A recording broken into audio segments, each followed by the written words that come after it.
These are their stories.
Okie dokie. So we're here with Marcel De Jong. Now, in all transparency, as we just discussed right before we press record over here, we have recorded this before, but due to my negligence, we have to re-record this again. And this is actually probably part 3 of the interview. But anyways, thanks for coming back again.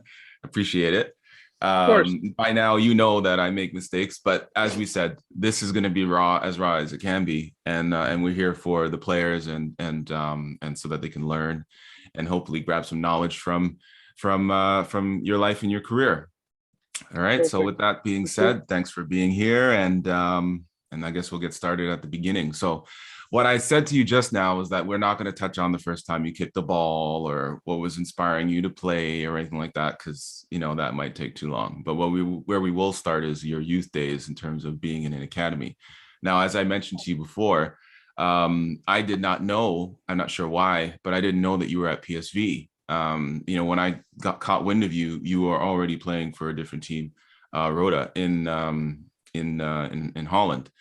So tell me about your PSV days. Yeah, I mean, PSV obviously one of the better youth academy programs in Holland. Also the first team, obviously, but no, great organization, and I was really happy and proud to be you know, selected to come out for a tryout for PSV academy. And yeah, I remember I was that small that the shorts were too big, and I know they came over way over my knees. And I remember like my dad had to come sideline every 5 minutes to fix my shorts for that tryout. But no, it was a good experience. I mean, well professional organization. The one thing I just always remember is that the trainers or the you know, the staff members of the club, they were like really when I looked at them, remembering back, I looked at them as they were like idols. Those coaches. I was afraid to speak up, and I was afraid to talk with them and ask them, hey, coach, why didn't I play? I mean, I would never even think about that, like asking those questions. So I remember that being really, they were really, you know, like high, and then we were like below. Even though thinking now, like, I mean, come on, man, you could have asked those questions.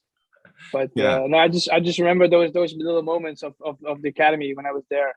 But no, it was a great time, and I was there for like 7-8 years.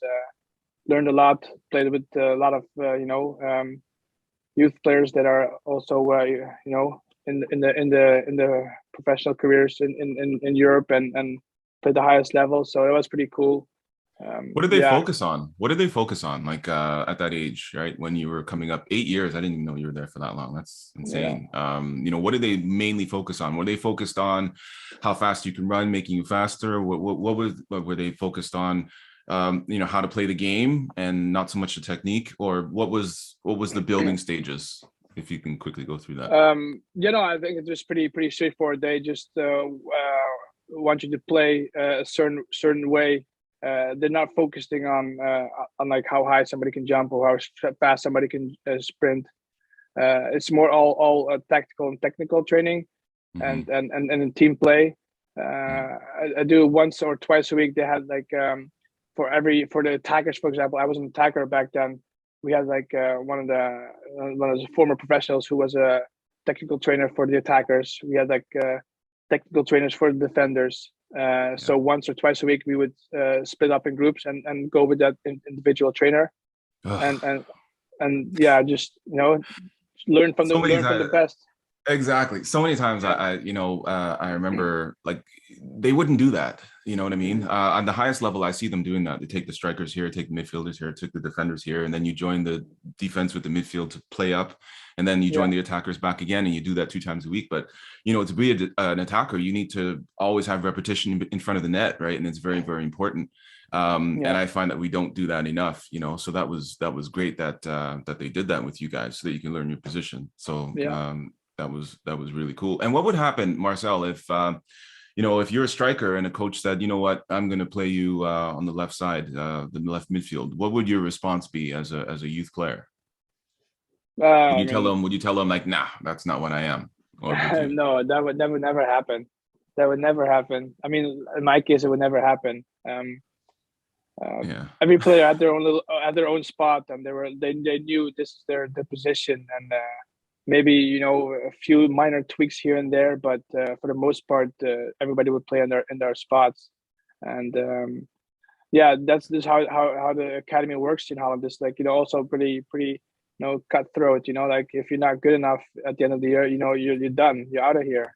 Yeah. So I'd rather have it, if I'm dating someone, I'd rather them say, I don't really like you that much and leave me than to say yeah, after 10 years. yeah. Maybe we should try something new. Maybe we Maybe should. yeah, Yeah. you 10 know, years later. When did you yeah. know for sure, hey man, I have a shot at this? Like you're practicing probably around the first team, that type of deal. When did you know that you could make it? Like not just believe that you can, but like know Mhm. for sure this is a real possibility here. At what point did you know that? To be honest, I never really thought that I because I was staying at training with the under 16, under 17s. Mhm. So I was still quite a ways away from the first team, and because you had like the second team and then Mhm. maybe the first team. So I never really thought that, because I was never really the best player on the team.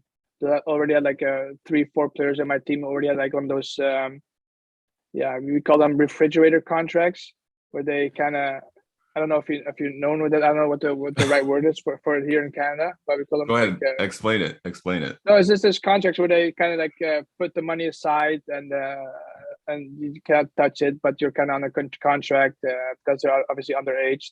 Underage, yeah. Uh, so I never really was one of those players. And Mhm. then in my last year too, I was like, yeah, they told me, Mars, come on, sorry, buddy, there's no, no room for you. We don't think you're gonna make it. So Mhm. this is it for you. This is the end of the line. And so yeah, I had to What go. was your reaction? Like I know we discussed it before, but Yeah, just reiterate it again. Because I yeah, know dealing with disappointment is part of the game. And right now I'm talking to one of these guys, who's trying to crack into the first team. And he was at Manchester City, and he was doing really well. Then he had some visa situations, misinterpretation, yada yada. And he's been back and forth, up and down, left and right for so long, and now he's back here again, and he's making the decision what he's going to do with his life. He wants to be professional, but he's a little bit agitated because things didn't work out. He's being disappointed so many times. COVID took away 2 years of his life, the whole thing. So yeah, how did you deal with your disappointment? What was your mindset? yeah. I remember still to this day, like really clearly, that I remember I was just remember like at the end of the year, like, you and your parents go into that meeting, and they let you know. And I remember leaving that meeting, and then on the parking lot, I remember I was just crying. Like I felt like Mhm. this is my world, and Yeah. this is falling apart right now. I remember it so clearly, and so I was just devastated. But at the end of the day, looking back, also that was the best thing could happen to me. Right. Is obviously dealing with that disappointment, and then trying to overcome it and even prove them wrong, so to say. Right. So I had that Yeah. drive right away, and like within You, a week or a week and a half later, I was already at a new club. So yeah. yeah. Do you feel when you see them play, when you see the emblem, when you see their jerseys, do you feel anything in your heart at all, or is it completely gone, like just part of No, life? no, I've always, this is my hometown, right? So it's like where I Mhm. grew up there, and I know the club in and out, and so it's yeah. No, I have nothing but love for the club. It's Right. just for me personally, like I just want to kind of prove them wrong. Okay, you know what? I'm still I still made it. Even though you guys thought I didn't, but no hard feelings against the club. I mean, I'm obviously happy with the experience and the way I've handled the situation, and the way I've been educated in the soccer world. So Yeah. yeah, nothing but positive How did things. how did you transition? So you went from PSV, basically youth academy, up until the age of what age were you when 16, you? And 16. then from 16 they let you go, and then a week later you joined what club? It was Helmond Sport, a second league team. Right. I had different options, but this one was kind of a better commute, because obviously parents are working, and this one I could kind of commute on my own, train, bus, all that. Mm-hmm. So I chose with that club also because they would let me train in the second team, and yeah, so I was there maybe 3, 4, 5 months, and then yeah, I made my debut in the first team. So Mm-hmm. it's so weird that Yeah. it happened so fast. And how did you guys do in the season? Did you win off the league? No, we didn't win the league, but we were like, a good team for sure. We were like obviously I didn't really care at that point how we were doing. I just wanted to get my foot on the door, do something to play, and Yeah. so yeah, I was. But at the end of the year, I was a regular starter, and the following year, I played every game. Right. And Yeah. that following year, um, so you're basically you're playing with men, and I think it's important for people to understand that on the football field in Europe, anyways, you have to earn your spot no matter what. You have to earn the right to be on the field with these grown people who have families and kids and wives Hmm. and Yeah. girlfriends and people that they need to Yeah. support, mothers and fathers. And even at that tender age, you do realize that when you take somebody's spot, it's not oh, he's so cute, oh, look at him run, he's 17 years old and he's such a young player. There's not that compassion that we have over here sometimes. You're actually taking a proven person's spot, and they have to go find a job.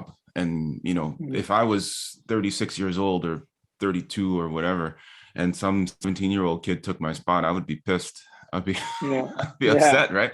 But Yeah. that's but I say that to say you need to produce for the club in order to have that opportunity, and for them to trust you with that spot on the field to get the 3 points. It's not about your potential, right? And I Mhm. think did you understand that at that time, that it was about let's go, it's time to really fight for your team?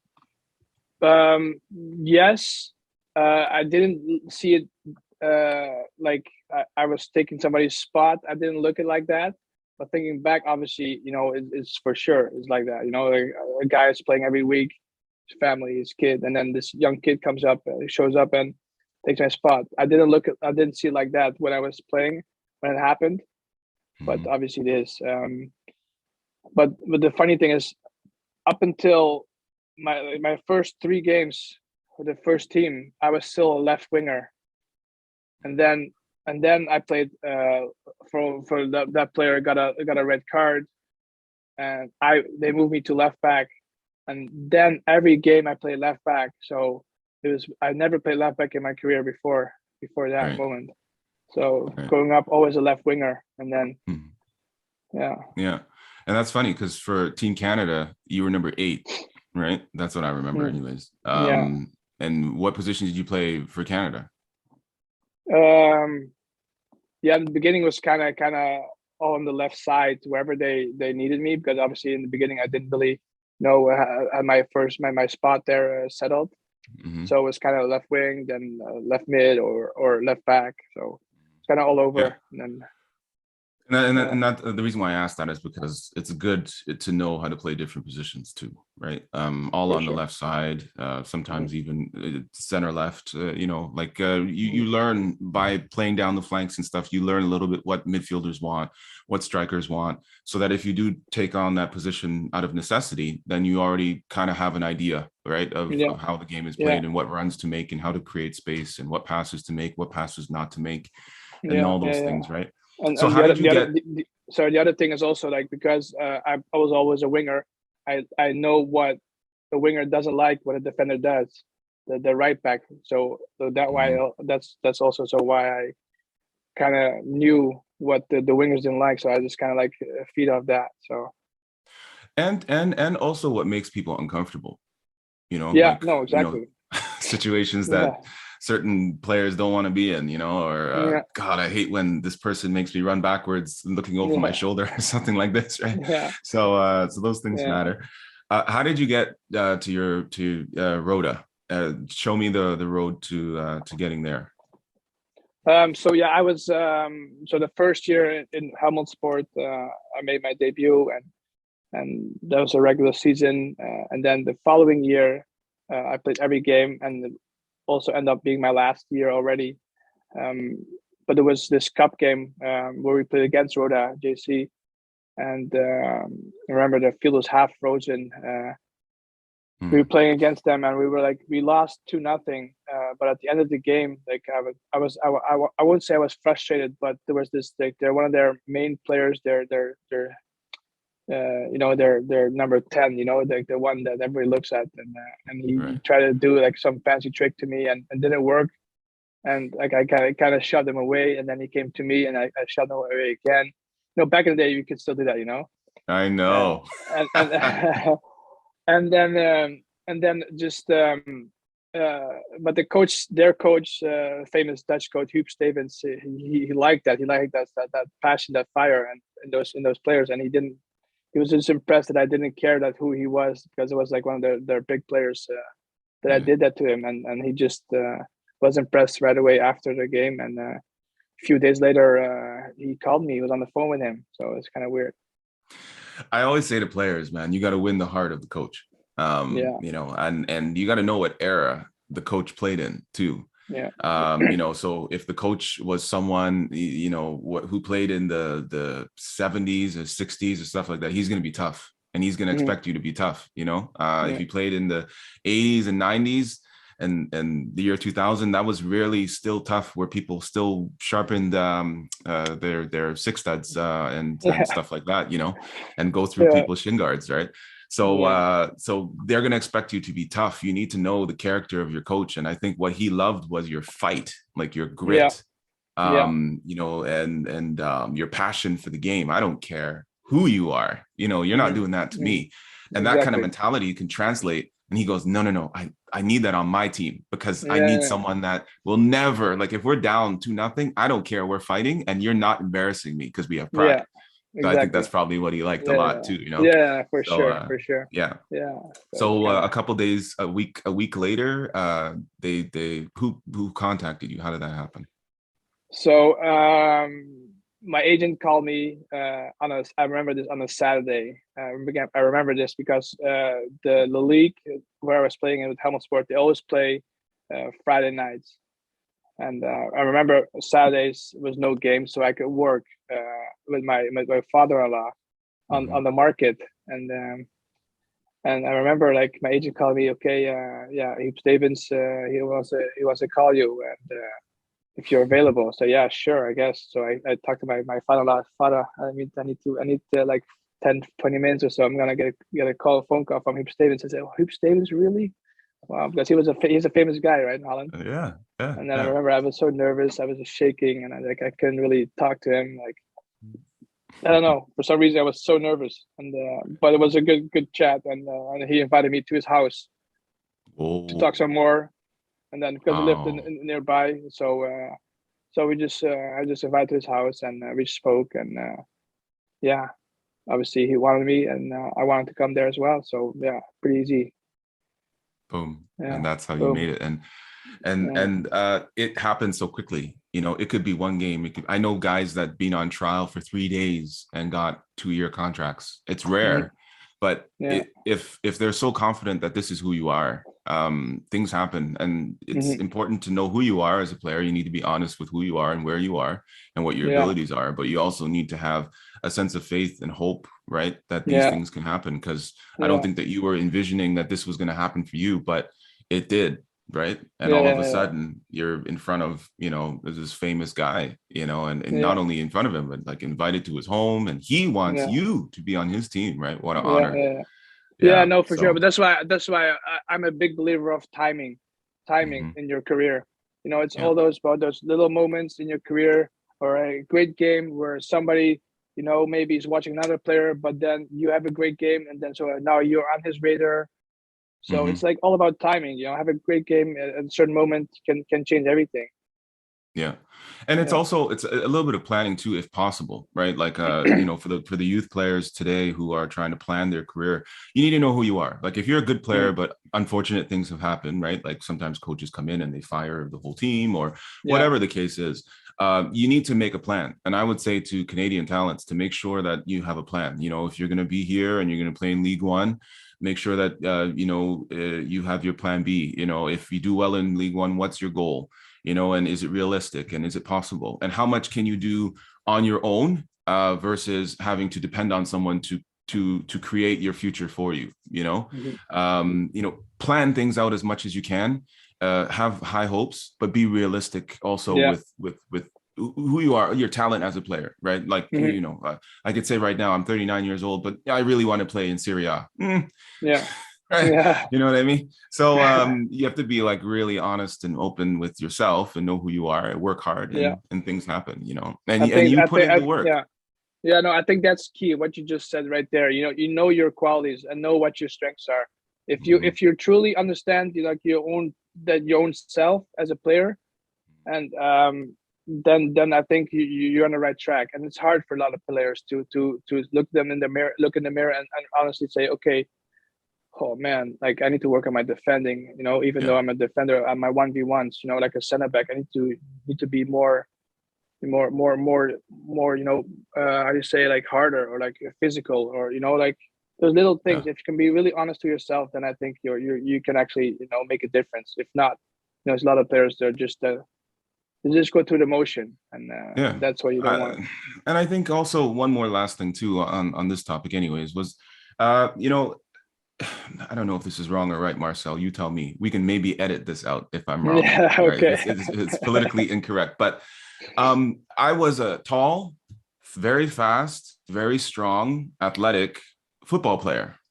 Now, that might mean a lot in some leagues and less in others. For example, I wouldn't take myself and go play if I had options, like every single option in every single league. I would never go as who I am and put myself in League 1. Why? Because there's a lot of people that are like me, similar to me.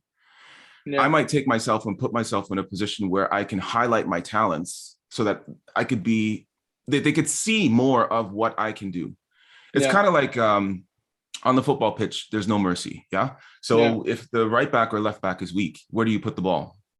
Right or left, wherever that person is. And I think sometimes when you're strategizing your career, you need to find out, especially at the beginning, where you need people to see what you have to offer, that you strive for places where that's possible. Like you want playing time, and you want to be able to thrive, because they need to see what's possible. If you go into a place where they can't see anything, or you don't play, you're just riding the bench on Juventus or something like that, then what's the point? The next team that you get is going to be so much lower than Juventus because you haven't played. So you have to try your best to manipulate the situation in a way where people can have an opportunity of seeing who you are. And then when they see who you are and the value of who you are, then now you can go to those bigger teams, you know? No, for sure. But obviously it all depends on if the options, right? If you have those options, if you can be picky, if you know. But I mean, also a lot of players, they should be happy with just an offer from a club, right? So then. But no, I hear you for sure. If you have the options, then definitely, you should pick the right strategy. Don't just go wherever. Yeah, super. All right. Yeah, awesome. Perfect. We covered it, man. We covered it. Sweet.